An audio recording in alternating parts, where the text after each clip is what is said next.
Hi, this is Corey Johnston, and today's lesson is going to be a continuation of a previous lesson which ended in the second chapter of Genesis. The range we covered was from Genesis 1:20 to Genesis 2:3, the fifth through the seventh days of creation. So the creation count as it is presented in Genesis took place over the course of a week, and that the week has survived as the 7-day week has survived as our standard measurement of time throughout the calendar. But in the only 6 of these days he was actively involved in creation. We read of the original Sabbath or Saturday in the second chapter, but in the first chapter of Genesis we witness a pattern. These 6 days operate and unfold according to a mathematically precise pattern. On day 1 he forms the heavens, on day 2 he forms the skies and seas, and on day 3 he forms the earth, or the continental landmass thereof. And then on day 4, 5, and 6 he proceeds to fill what he had already formed. So we witness, the sun and the moon, they're not called that, but on the 4th day. Then we get to the range we already covered, and the 5th day begins with the origin of living. The sea and the sky are already formed, but there's no living things on them, no one inhabiting them, no one there. So he orders them filled with birds and living creatures respectively, and he endows them with the capacity to reproduce. So creation, he will not have to create any further lifetimes, but he has endowed these creatures with the capacity to procreate or reproduce. And then on the 6th day we witness the origin of the livestock and the beast, just the everything that dwells on the earth. It's originally livestock, creeping creatures that crawl, everything. It is declared good upon their creation. But then in the 26th verse we witness the origin of man, and this is especially relevant because if the first chapter of Genesis, or the creation account, is the account of the cosmic creation, cosmic history, Genesis 2, we enter into human history. Verse 26, and Elohim said, let us make man in our image, according to our likeness, and let them rule over the fish of the sea, and over the birds of the heavens, and over the livestock, and over the earth, and over all the creeping creatures that creep on the earth.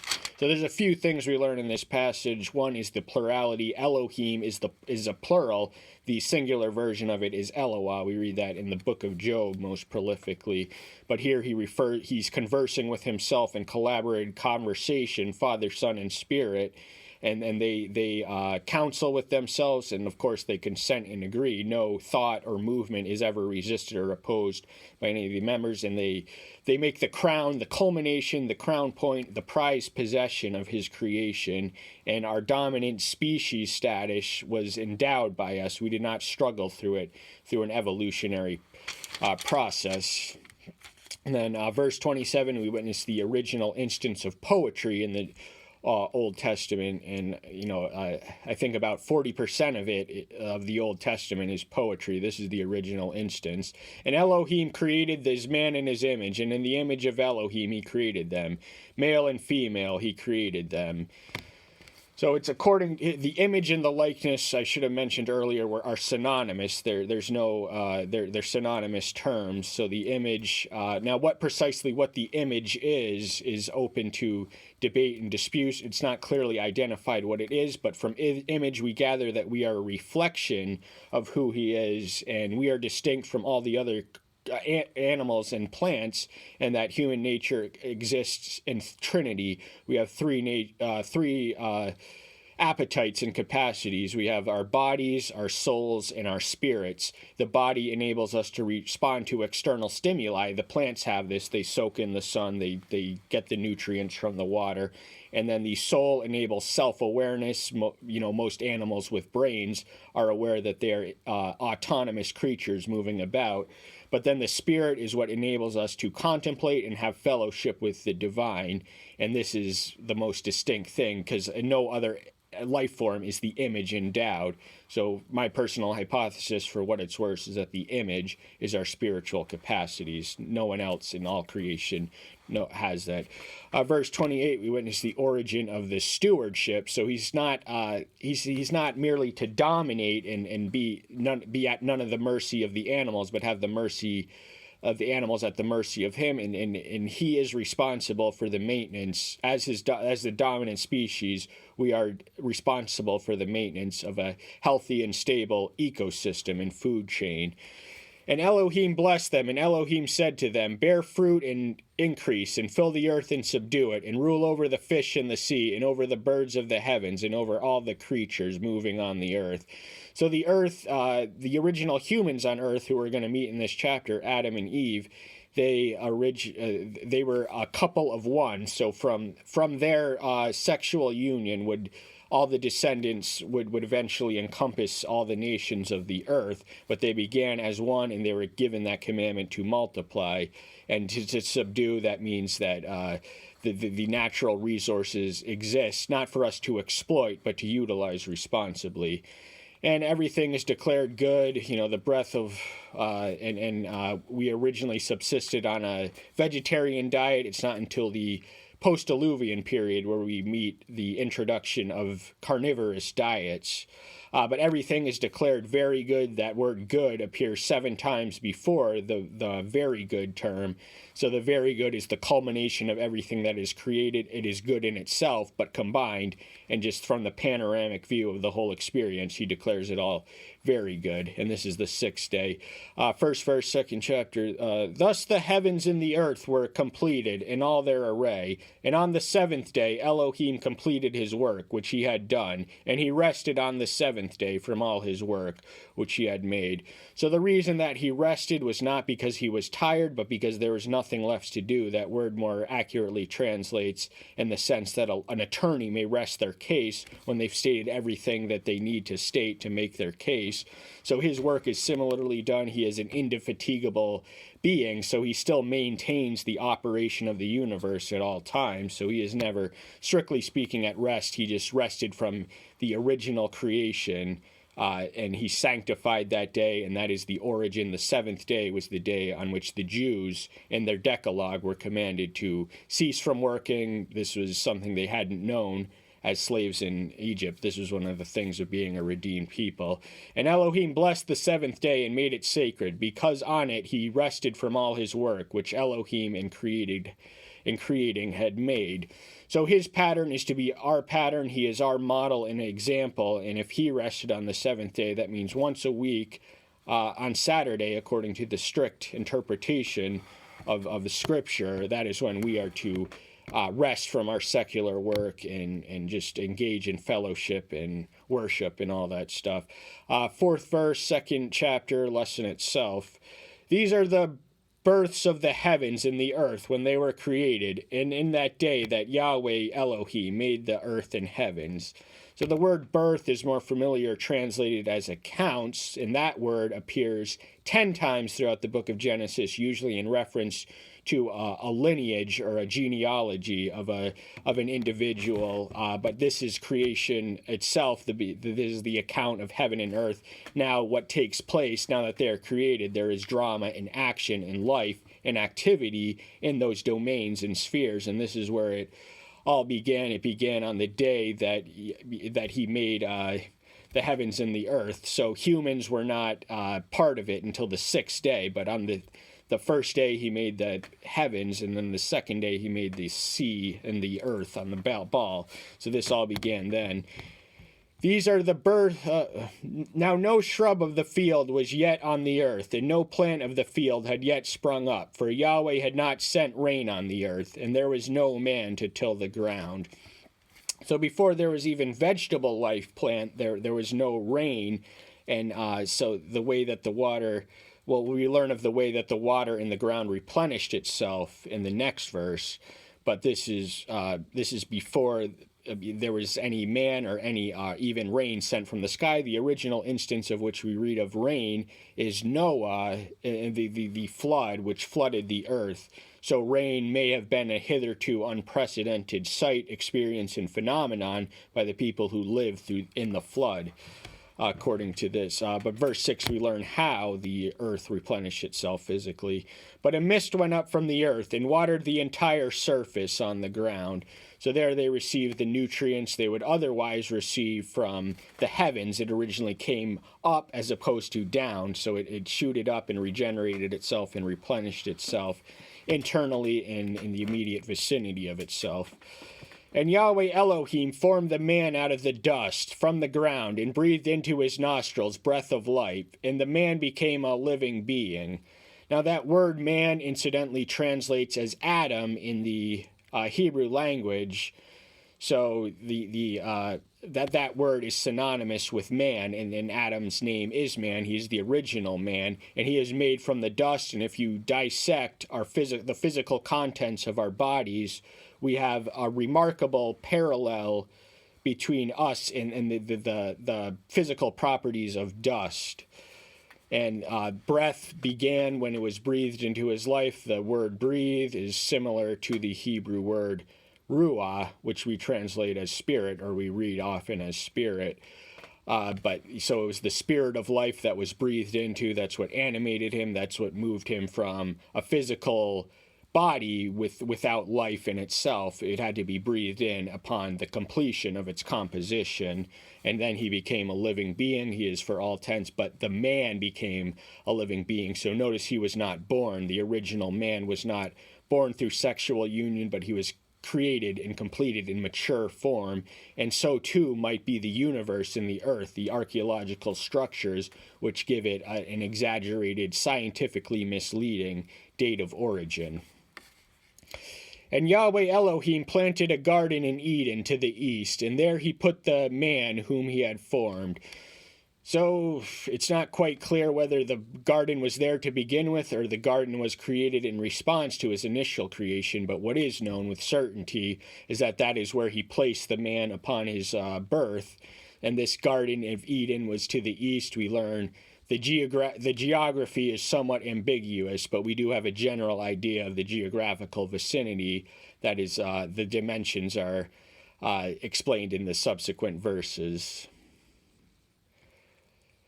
And this garden had his every temporal want, and this garden was created for his physical blessing and also for divine fellowship. He had intimate access to the presence of divinity. This was paradise on earth before he squandered it. So from our glorious origins, he launched our descent into our present state of corruption.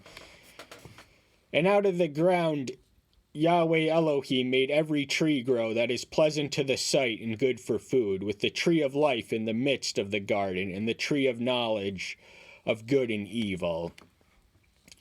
So we read the word tree 3 times. The first is every tree, this is several, this is plural, this is every one, all that there is. So this garden, there was plenty of trees in it and outside the garden, because this was a comparatively limited section of earth where the Garden of Eden was. And then we read of the tree of life. So man was originally created to be immortal, but death is the consequence of our most primitive ancestor having succumbed to sin. And the tree of the knowledge of good and evil was the one that was forbidden to eat. So this one was off limits. That was the only commandment that he had in the garden. So even then, Yahweh does command obedience. And he had a good thing, but he had to mess it all up with his irresponsible abuse of agency, which the helpmeet, who we're going to meet as this chapter unfolds, kind of enticed him into. But we'll get on that more when we get there. And a river went out from Eden to water the garden, and from there is divided and became 4 riverheads. So this garden was surrounded by water. That was the territorial it was surrounded by water, so it was an island almost, and it was a garden on the land. And the names of those 4 rivers are listed in the subsequent verses. The name of the first is Pishon. It is the one that surrounds the entire land of Havilah, where there is gold. So the precise location, Moses is using the nomenclature which was familiar to him, but the truth is we don't know precisely where this is. It could be anywhere from India to the Nile, but it seems more consistent to suggest that it was an offshoot or tributary, or perhaps even a river that vanished with the progression of desertification in vicinity of the cradle of civilization, which is the Tigris and Euphrates, where civilization was born. And the gold of that land is good. Bdellium is there, and the Shoham stone. So wherever this land was, it was rich and replenished with natural treasures and earthly treasures and items of gold. So it was famous for its gold. We don't know quite where it was. And the name of the second river is Gihon. It is the one surrounding the entire land of Cush. Cush, we have a more definite location. It corresponds to the northern part of the modern country of Sudan, but it also seems inconsistent. So this river was at one time connected to their garden, so wherever it was. But Gihon, again, that river is not familiar. It may have been a vanished river that disappeared because Moses is using the nomenclature of his day, which is unknowns to us. But we do know with more definite certainty the location of the final of two of the four rivers of which we read. And the name of the third river is Euphrates. And this is the one that goes towards the east of Assyria. And the fourth river is Euphrates. So actually the name of the third river is the Tigris. This is the eastern boundary. The Euphrates is to the west, the Tigris is to the east, and if you picture the Persian Gulf at the bottom, so that is where the Garden of Eden was located. And the cradle of life, it was in the irrigatable land, which was made possible by the presence and existence of rivers, enabled agricultural abundance, which eventually culminated into the establishment of cities. And according to the Genesis account, the first urban dweller was Cain, or we read of them in the fourth chapters. Read of that, rather.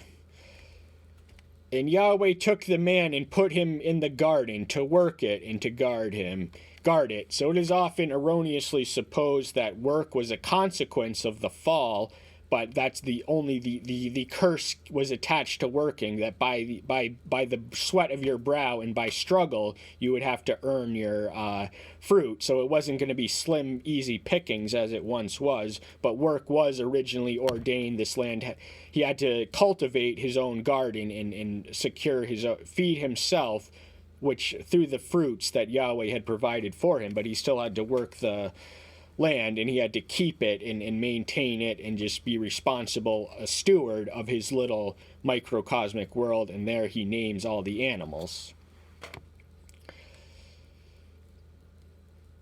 And Yahweh commanded the man, saying, Eat of every tree of the garden, but do not eat of the tree of the knowledge of the good and evil, for in that day you eat of it, you shall certainly die.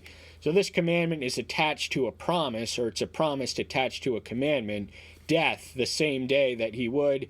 And Adam lived to be 930 years, so this may be a day in the sense of 1,000 years. But the promise was fulfilled with certainty when he ate from at his wife's prompting, who was prompted by the serpent, who negated the promise. He whispered into his ear that you shall not surely die. The reason this commandment is in effect is because Yahweh Elohim doesn't want you to become like him.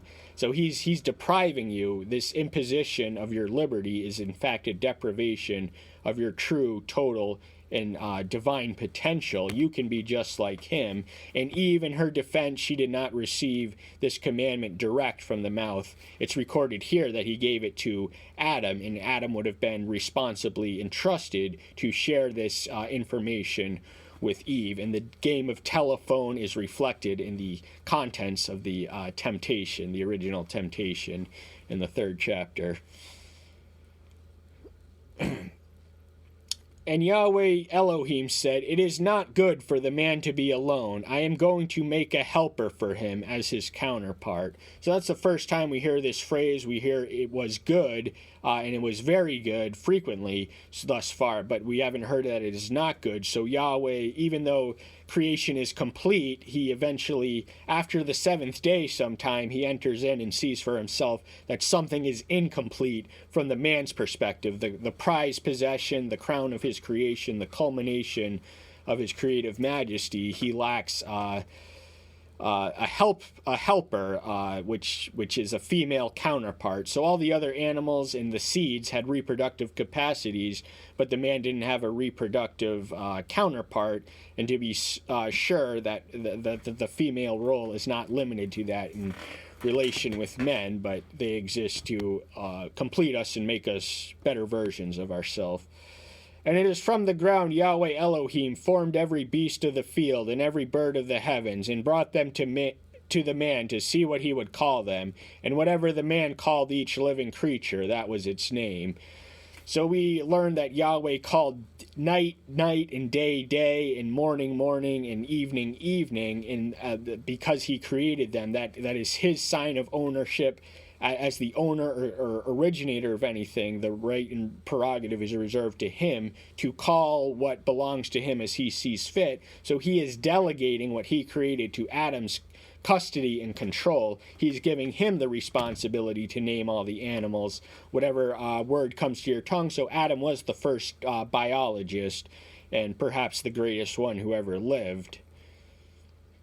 So the man gave names to all livestock, and to the birds of the heavens, and to every beast of the field. But for the man there was not found a helper for him, as his counterpart. So it's a little curious why the 18th verse appears before the 19th, but you can figure that out for yourself. You should be reading a Bible as I do this. He fulfills his function. He embraces his assignment. He obeys the command. He does name all the livestock, all the birds, everything, etc. But the thing which connects to the 18th verse is that he had all these animals, but he lacked a counterpart, a human counterpart. So Elohim himself exists in Trinity. He is Father, Son, and Spirit. So man has to exist in relationship because our Creator is a relational being.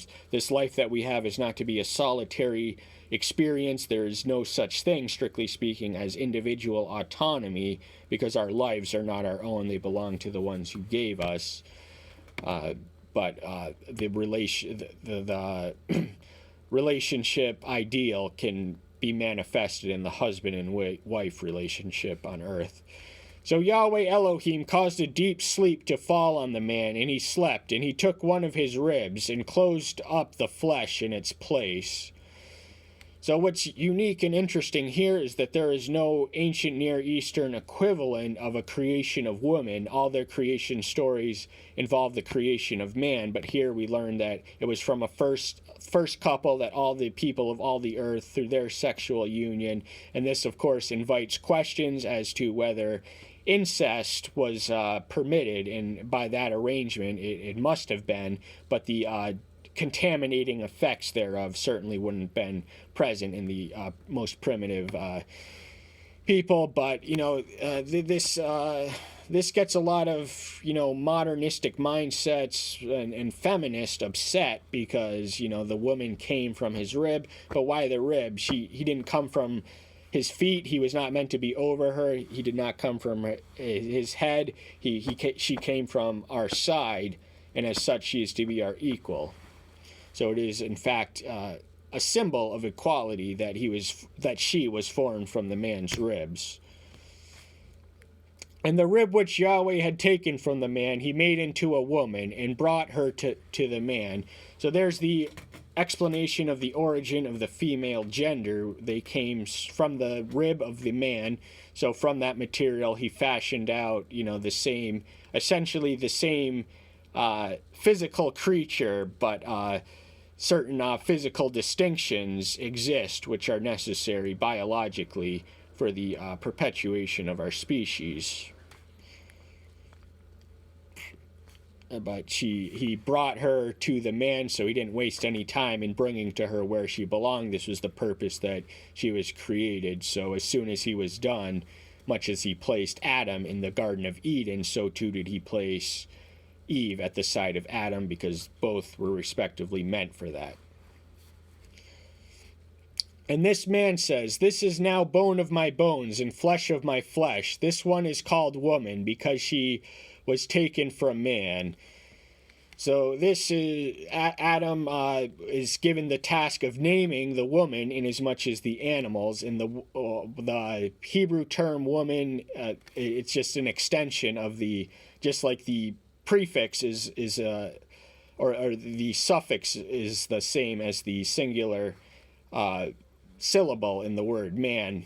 But the Hebrew, you have to look this up. I'm not fluent in Hebrew, but woman is derivative of man, both physically and semantically. And Adam burst out into poetry here in the 24th verse especially. "For this cause a man shall leave his father and mother, and join unto his wife, and they shall become one flesh."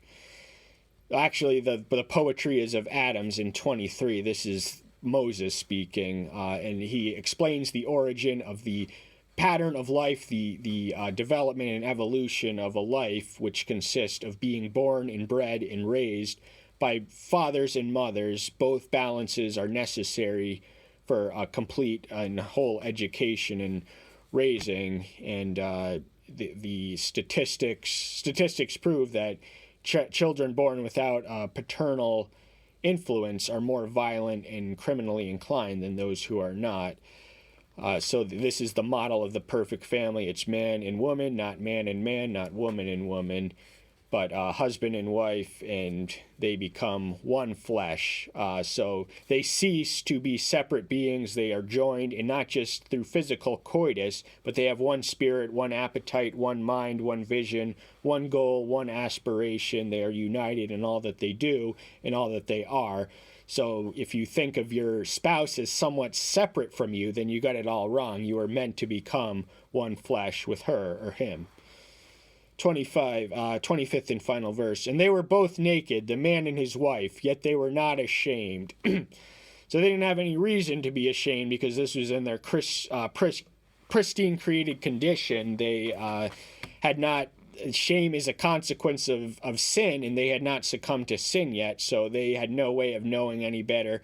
There is something about humans which are distinct from the animals, in that we wear clothes, and that's because we're mammals and we don't have nearly as much hair to protect us as the mammals. But that wasn't how it originally was. In Eden might have been a thermostatic paradise, the right temperature, the right provisions, the right sunlight, everything there.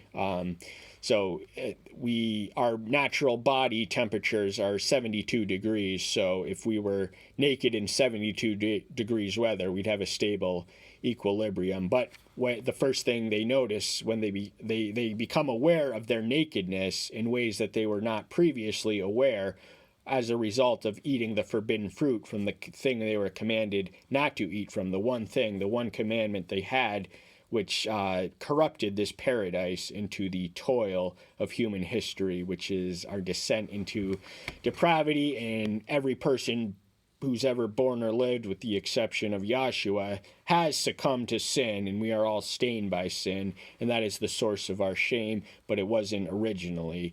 And that's all the time we have for today. Thank you so much. I'm so glad you're here. Stay tuned until next time. I'll see you then. Bye-bye.